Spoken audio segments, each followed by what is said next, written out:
This whole site was 7.5 meter underground before 1836. Only the top part of the stupa was initially covered with ये है main part Sarnath में जो आपको देखने को मिलेगा।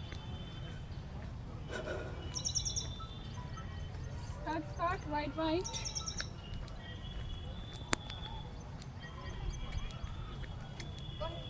अशोक स्तंभ,